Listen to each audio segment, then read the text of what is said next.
Welcome to Cult Pop. I'm your host, Jim Hall. We've got a special episode today. Two of my favorite authors, Jim Hines and Cherie. Both have great books, but we've got a lot to talk about, so we're going to get right to it. Stay tuned to Cult Pop. Welcome back to Cult Pop. I'm Jim Hall, and with me is Jim Hines. He's the author of the wonderful Goblin series. The Goblin series is a great, fun adventure fantasy with some satirical elements that just make for wonderful reading, just absolutely wonderful stuff. Jim is also a previous winner of the Writers of the Future back in '98, I believe it was. And Jim, I'm just so happy to have you. We finally got you on Cult Pop. I've got to tell you first off, I love the Goblin series, absolutely, so much fun. We discussed off the air. I was a little tentative going in, and you've just got me. Hook, line, and sinker, I just love the books. Well, thank you. That's what I like to hear. Tell us a little bit about writing fantasy with the satire. Writing fantasy with the satire. Well, to me, when I'm writing the humor, the most important thing is still the story. I mean, I've read books that they're funny, and there's a lot of jokes, a lot of laughter, but nothing holding it together. It's basically a joke book in novel format. For writing this, for me, the important thing is that the story has to come first. There have to be characters that you care about. There has to be something going on that they're trying to accomplish. They need to be going after their quest or going off to kill humans or eat dwarves or whatever they do. And then, as you observed off the air, I do have a little bit of a smart sense of humor. Smart's not quite the term you used, but we'll say that for the air. And that just gets layered in. The characters are fun. I love poking at different aspects of the genre. I love looking at it from a different angle and just having fun with it.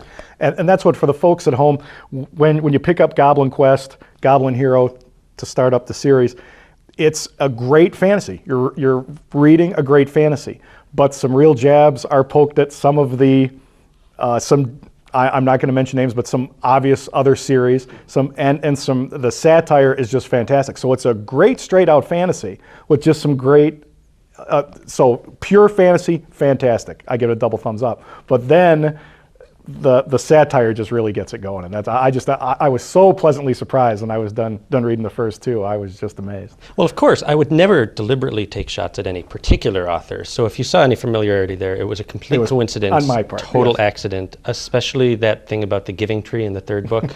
Just I'm not sure. Disregard that. Okay. Right. Total fluke. Now the feedback has been amazing. The sales have been amazing. When we first opened the show, I talked about you winning an award in '98, Future Writers of the Future Award. And then these took a few years to actually come out. A lot of short stories. I remembered your name from short stories, and in fact, right now you were one of the early nominees for a short story collection or something for a Nebula or. I had a novelette on the preliminary Nebula ballot this year. Now, so obviously you did a lot of the short fiction, and then you got into the novels. Tell us a little bit about some of your short fiction work and then what brought you into the full novelization process. Well, yeah, like you said, there's short fiction, there's the novels, and as an author, I go both ways. Started out doing the short fiction mostly because that's what people told me to do. Mm-hmm. If you're going to make it as an author, you've got to break in with short fiction. This is what you start with, da-da-da-da-da. And, I didn't know anything, so okay. And I enjoy it, and I like writing short fiction. It gives me room to experiment a lot more. The Nebula one was called Sister of the Hedge. Much more serious issues, sort of a literary fantasy. I've done some Goblin short stories where I'll have an idea that this is a lot of fun. How did Jig meet his pet spider? But it's not going to fill up 80,000 words. Right. And then, again, my career plan was just kind of winging it for the early years. I would do a novel and invest 6 months in this. And, that's great. Nobody's buying it. I'll go back to short fiction. I'll go back to novels. And just basically jumped back and forth from this pool to that pool until Goblin Quest sold. Well, Jim, with a lot of the previous author guests that I've had on, I'm always real impressed with the people that make the final leap into being a full-time author and not, well, I do this plus I write. And when you started getting from those short stories, you finally started seeing the success, and then you're able to write these novels. Well, now you've hit big time success. These books are incredibly popular, but now I'm kind of shocked to see that really the story's done. You meant it as a trilogy, and now this part of the story's done for now. For now. Have you thought about collecting some of Jig's short stories and maybe writing some short stories and maybe having a collection just of his short stories? Well, right now I've got 4.5 goblin stories. I've got 4 that are really set in this universe, and then I had an editor ask me, I want you to write something where Jig's fire spider smudge comes into our world. And you know, an editor asks you this and offers to pay you money. You say yes, right. And then you go home for 2 weeks going, what? Okay? I don't have enough of the goblin stories yet to put a collection together. That said, it's a wonderful idea, and I would like you to take that up with my editors at DAW. Okay. Now, what can folks, fans of yours at home, Jim, what can they be looking for in the future now? What's down the pipeline for you? Okay, January of 2009, assuming nothing changes, because publishing is a very reliable, and they said January, I'm sure it'll be January. We have The Stepsister Scheme, which is the first book in a new series. The publishers bought at least 3 of them from me, more if things go well. Wow. It's me. It's going to be quirky. It's going to be fun. It's basically, I wrote these books because I have a 7-year-old daughter, which means I have a house full of princess stuff. Sure. Barbies and Disneys and everywhere. And finally got so fed up with it that I'm going to write my princesses. Yeah, and these are not the simpering images we get on the commercialization. These are not Disney. These are not Barbie dolls. These are women who, if you look back at these fairy tales, they've been through some serious stuff. So they've got some baggage, they've got some damage coming in, but they've got some powers. They've got the ability to take care of themselves. So in a nutshell, if you take fairy tale princesses and you take Charlie's Angels and you put these 2 things together, you have my new series. Well, I can just imagine with how the Goblin series goes, I can kind of imagine your take, and I think that's going to be a heck of a lot of fun. Jim, I would be remiss if I didn't mention your incredible web presence. You've got a lot of stuff going on in the web, your website, and other projects. Why don't you tell us about your website and things going on with that? Sure. Well, every author has to have a basic website. I keep mine at jimchines.com. Do it all myself because I'm a bit of a geek and I like to teach myself the HTML and keep everything updated. We've got, basic who am I, who is this guy, what's he written, all of the short stories if you're interested in that.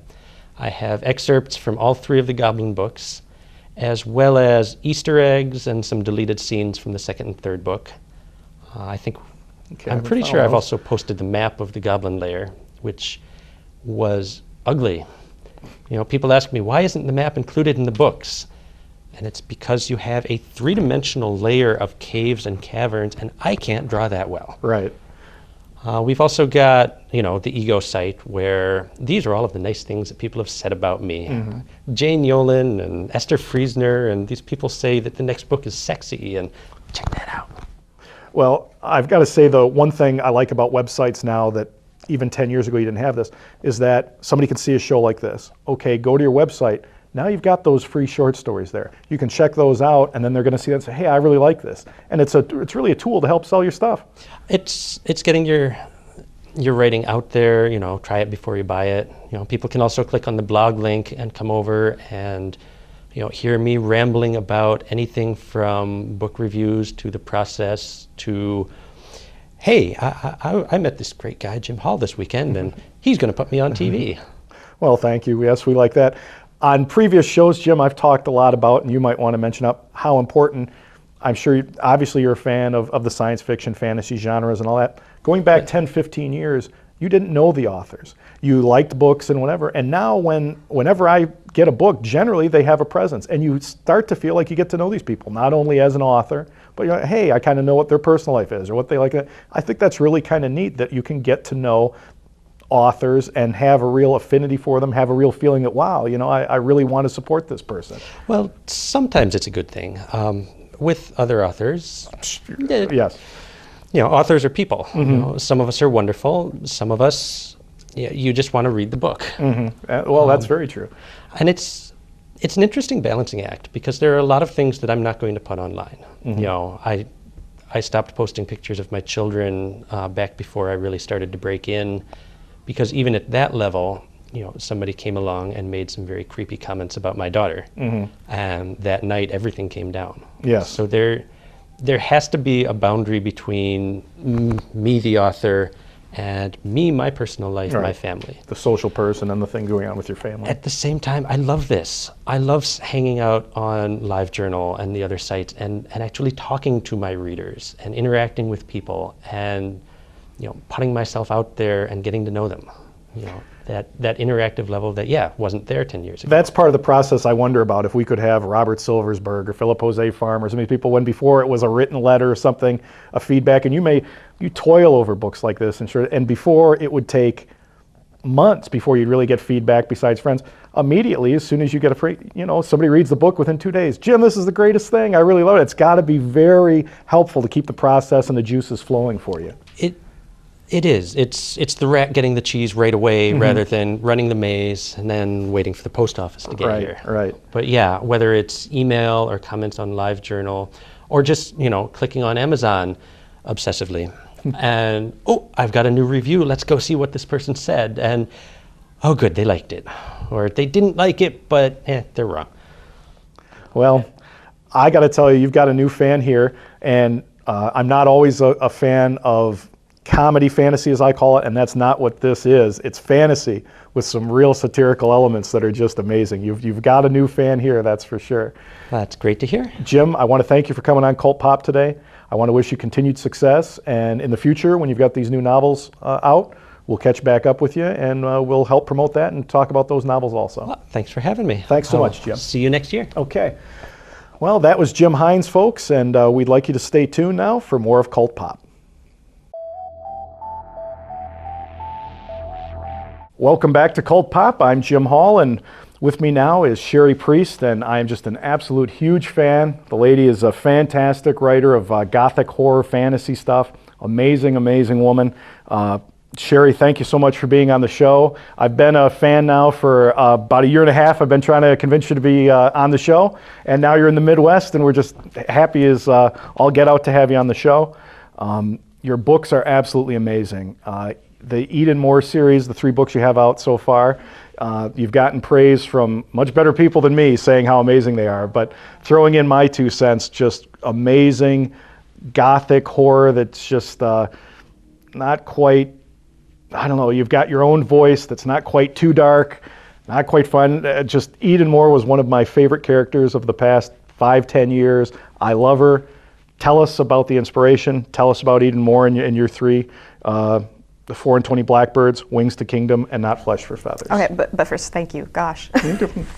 Big fan. I kept waiting for you to take a breath so that I could go, thank you. I'm too big of a fan. I got to get it all in. Gosh. Well, shoot. Now I've lost track of the question. Where it came from, I guess. I spent I was in graduate school for a long time because I couldn't afford to pay back my undergraduate student loans, and they would defer those while I was still in school. Sure. So I went on and did more of that. But I was working 3 jobs at the time, and one of them was in a daycare. And little kids are just about the creepiest people in the whole wide world. And there's a little girl there named Eden, and I thought that was just the neatest name for a little girl. And I don't know, just hanging out with the kids and talking to the kids. And the first scene in 4 and 20 is in a kindergarten. I had kindergartners, and they were, I don't know, it just kind of came up out of that and sitting around with my friends. And I needed to do a full-length project for a graduate project anyway. And everybody else was doing things that were not gothic horror. And I thought this would be fun. With your novels, all of them have an element of some type of history that you've either blogged about on your website or talk about in the books that, okay, there are some elements, and some of which is true, some of which is not. But I like the fact that your knowledge of the area in Tennessee and things like that, when you used historical events or different things, old legends of ghosts and things. How does the history play into your writing? Well, gosh, truth is just so much weirder than fiction, and I don't even know how to start with that. I just have so much fun. I collect all this weird nonfiction. I collect weird trivia, and I lived in Chattanooga for, I guess, about 12 years. And it is one of the weirdest places in the world. And I loved it. I really enjoyed living there. I wasn't looking to leave it when I did. But that's okay. I'll write some stuff about the Northwest now. Right. And I mostly grew up in the Southeast in general, in Florida and Texas. And so I kind of had a good feel for the leftovers of the Confederacy, if you will. And it's kind of this strange place in that everywhere you go, you know, you're standing on somebody's grave. So many people died, and so much of the war happened there. And it's actually funny, my editor at one point with 4 and 20, one of the characters makes a reference to somebody being a carpetbagger or a scalawag or whatever, and she's like, well, my God, it's been 140 years. Who cares about that anymore? I'm like, oh, my sweetheart. Oh, come south of the Mason-Dixon line with me, and I'll show you. And it's still very... There's a lot of really good conflict in that part of the country because there's this sentiment that you know, there was this bad war and it didn't go well for anyone really, but especially not for the South. And there's this sense that you must simultaneously be ashamed of yourself and be ashamed of what happened, and yet the counter reaction to that is kind of an irrational sort of pride. And you have these knocking against each other. And it just makes this really good, it just makes for a really interesting backdrop when you're living on top of the source of all of it. Like there's a McDonald's not terribly far away that I used to go to, and there's like a historical marker over here in the parking lot, sure. right, you know. And with a battlefield, right, no, I think it's 12 miles away, something like that. There's just so much to work with. I've got to tell you, Cherie, I really like that it's like the layered elements of your books, that you've always got the action going on in something, but the history and the area, if this makes sense, almost seems to be its own character in all three books. Yeah, and I think that's rare though, really. Oh. Well, I do miss Chattanooga, I really do.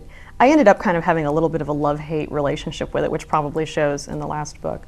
But it is economically depressed in some ways, and lots of people try to leave it, and I think that's a shame that I don't know, like I said, mixed feelings. But also the trick with the third one was that it was sold and proposed before Katrina happened. Oh, and okay, it's a story about a southern city that ends up getting flooded, and I was like, oh no. Right. This is going to go badly for everyone. Right, and yeah, that's... So then, you know, well, how do I handle that in there? It was interesting, and the flaming zombies, let's be fair. So it's, I don't know, I'm sidetracking now. You've caught me on 4 hours of sleep. Okay, I'm sorry. Well, I wanted to tell you, I want to take this in a little different direction, and that's the fact that you have a knack for writing characters in, be it a magazine, book, or whatever you're doing, that I just want to read more of. Subterranean Press, Dreadful Skin. Oh, Eileen. You know, crazy gun-toting nun. She's running based on into, my graduate professor. Actually. Oh my God, I love that book, and we'll talk a little bit about that.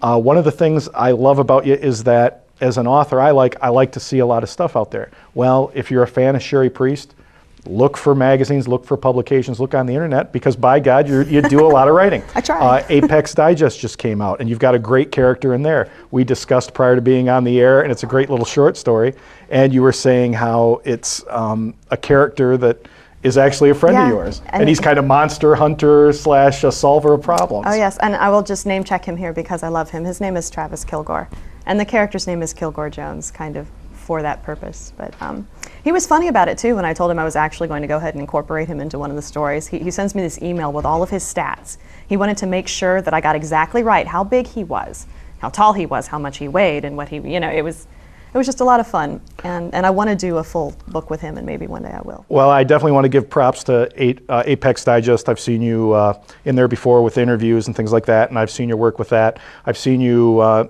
do stuff now with Subterranean Press where you're doing some things. They do great work. Cherie, one of the things I really enjoy about your work is that every time you seem to write a character, I seem to be a real big fan. Subterranean Press, you did a wonderful hardcover collection, Dreadful Skin. You've got a wonderful nun that packs a pistol, hunts monsters, great character. I go into Apex Digest. There's a great story about a friend of yours who you've told me a friend that, but the character ends up being a solver of all problems and a monster hunter. You just have a great flair for writing fantastic characters that I want to read more of. Let's talk first about Dreadful Skin. How about that and that wonderful book? Sister Eileen. I worked when I was in graduate school still, my advisor and the woman I worked for was the head of the graduate rhetoric department. And she was this very petite woman, little red-haired Irish former nun who had immigrated, I think, 20, 30 years ago. And she was just this amazing character, and I loved her to death. And when I wrote the first section of Dreadful Skin, I had a little woman on there who was a nun who was hunting this werewolf. And in my mind, she looked like, you know, her name was Maher, Dr. Maher. And so I wrote the character as Eileen Callahan, and when Schaefer liked it and wanted more, I was like, I really need to ask this woman for permission. So I fired her an email, and I was like, hey, Dr. Maher, say hypothetically I might have, I don't know, made a character named Eileen who looks just like you and hunts werewolves on a riverboat in 1872. How would you take that? Yeah, how would you feel about that? And she writes me back, she's like, make her good with guns. I'm scared to death of guns, I don't like guns, but I want her to be good with guns. And I was like, done, we'll put it in there. Will we ever see that character again? I hope so. I really like her. I would love to. Okay, in my perfect world, I keep joking about this, but one day I might actually hit up Schaefer to do it. I would love to edit a collection of short stories called Holy Terror and have some more Eileen stories and bring in some other people. And I don't know. I'd really like to see that. For folks at home, that's available at Subterranean Press. I know the hardcover's sold out, but a limited edition's coming out soon. Well, the trade paperback will be out soon. Okay, yeah, trade. This fall. And I know you're going to be doing other work with them in the future, so certainly keep have another book your eyes out for that. In January. Now, let's talk about the fact that I see you publishing in a lot of different magazines. Apex, we talked about your friend is in there. There was stuff on the internet. There was a story called Bad Sushi. Who did Bad Sushi, yeah. There was a sushi restaurant, or it was, I think it was just a general Asian food restaurant in Chattanooga that I always liked. And they had all these people in the back. They were all older Japanese men.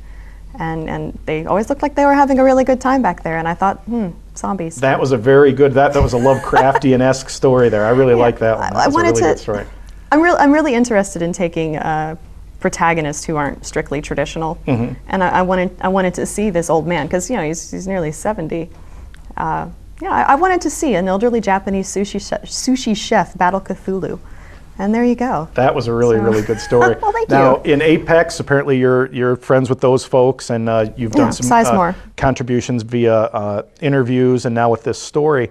And tell us a little bit about, I kind of explained the character is a solver of problems, monster hunter, 6'6", badass, that takes care of all problems. That's a character you've got to write more of. I'm actually kind of loosely working on a book with him. I'm under contract for a couple more things, but one of the things I'm noodling with, I would like for him to encounter a banshee who's trying to become a country music star in Nashville, and have him have to stop her. I just love very how your mind Carrie works. Underwood with I don't know, killing people with her voice. But he's based on an old friend of mine, and he used to joke that he wanted to appear in some story of mine. He's like, I just want to be the heavy. I want to be the guy who walks on, makes a scene, and gets killed right away or disappears. But he's such a great character. I'm like, I can't do that. I can't make you a throwaway part. So. Well, I absolutely love that character, and it's just when you hear things like solver of problems, in trouble with, and in this particular story, there's some kind of the guy's killing a werewolf, is a were-monster, and it's a weird something. I really love that, and I would really look forward to more stories from that. Well, thank you. I'll put it in my queue. Excellent. Cherie, I'd be remiss if I didn't mention your wonderful web presence. I know you got a lot of fans that visit you daily, and that's where you learn a lot of stuff. I think you do something really neat in the fact that for aspiring writers out there who don't know about Cherie, you might want to go and visit the website. You do a lot of stuff about, well, I'm at this word count on this particular book. Here's the problems I've had with this. Here's what I'm doing. Besides musings on everyday life and movie reviews and things like that, which thanks to you, I learned about Dog Soldiers, which I blogged about. Great movie. Great movie. I would not say it is great, but it's pretty good. It's great because it's bad and great, all at the same time. But you've got great websites. We've had them up throughout the show, but why don't you tell the folks a little bit about your different blogs, cheriepriest.com, and then your full-out blog. Actually, they've mostly been condensed to the one. I started, I know this is a strange way to keep track of it, I started my first live journal the week after the week before 9/11. That's just how I remember it. And it was 4/20 because this book had not yet come out, and it was what I was working on at the time. I ended up closing down that journal and starting a new one, which was Wicked Wish. Right. Which was a silly pun. And then there was this fad a year or two ago where everybody was changing their LJs to their real names. And I don't know, I hopped on that bandwagon for no real reason. Okay. But I did one day, so it's CM Priest. But I got talking with some other people. I was trying to draw my proper name URL. It's cheriepriest.com. It's not anything funny. Right. I was trying to draw more traffic to that, and I like the way that the LiveJournal audience has grown. It's got several thousand daily readers, and that's great for a LiveJournal. But I wanted to send more traffic to the real page, and mostly the hits that I have coming into that are people who don't know who I am. They found the books, they didn't know I kept a blog, and they're surfing their way here. And so I try to revamp that every now and again and clean it up. But at present, I cross-post all the content, so cheriepriest.com or CM Priest on LiveJournal. So. Well, we'll have both posted, and I always, when I'm doing the show, I always recommend that folks visit the website's authors. You get a feel for them. A lot of things are posted on there. You can read things, get to know who the author is, kind of get a feel for them. But in your case, a lot of cool things such as movie reviews, and you'll just either be renting a movie and hey, I want to post. We play roulette. You know. We do roulette. We live down the street from this little tiny DVD place that it used to be a fire station. And so we go there, we go to the horror racks, and we find like the worst looking thing we can find, get a bottle of wine, my husband and I, and then we go home and okay. And so we play roulette that way. But you can often tell exactly how boring my life is by how long the stretches of just word counts go, because nothing else has happened. I've been sitting home working all day, or the kitty pictures, or videos of my fish. It's not always thrilling. Well, for fans at home, I know that some of my other guests have been on. John Scalzi is one. Have a lot of the cat stuff. Cherie Priest here has a lot of cat pictures at the website. Spain the cat. She's awesome. Very, very pretty cat. Well, Cherie, I can't tell you, I'm a huge fan of your work. Well, I'm thank just you happy so as heck much. that we were able to track you down and get you on. You're a wonderful new voice, and I was kind of struggling for the words earlier because of the gothic horror. You write in so many different kind of genres. I'm shotgunning it. Well, every time. Maybe something will catch one day. Well, and hey, I think you're getting a great fan base going at the website. You're getting incredible words from other authors and stuff saying such nice things about your work. And sometimes embarrassing things like the aforementioned Mr. Scalzi. Yes, but and I just, for one, want to wish you continued success. Please keep us in mind whenever you have new books out. Absolutely. Send us to us, and one way or another, we'll get you back on. But it's been just been an absolute pleasure. Folks, we've been with Cherie Priest, and I can't just blather on enough about how much I enjoy her work. Wonderful lady, absolutely gorgeous, as you saw. Wonderful, wonderful. Go to her website, and that'll be a lot of fun. You can get the movie reviews and all that. So far, I've agreed with about 7 to 9, so that's pretty good of her movie reviews. But visit her website. You saw it throughout the show. As always, I want to point out, if you've seen something you can't quite remember, go to our website. You can revisit this episode or any other episode, and that's very simple, www.cult-pop.com. I'd like you to stay tuned for more of Cult Pop. Well, thanks for watching Cult Pop. Wasn't that a fantastic episode? If you want to watch the episode again, there's a simple way to do it. Just go to www.cult-pop.com. I recommend that you link onto the RSS feed. Then anytime we come out with a new episode, you will be informed by email the new episode's out and be able to watch the newest Cult Pop. You can always check out our website and learn about the authors we've had on and be able to link to any of their websites. We thank you as always for watching Cult Pop and look forward to seeing you next time.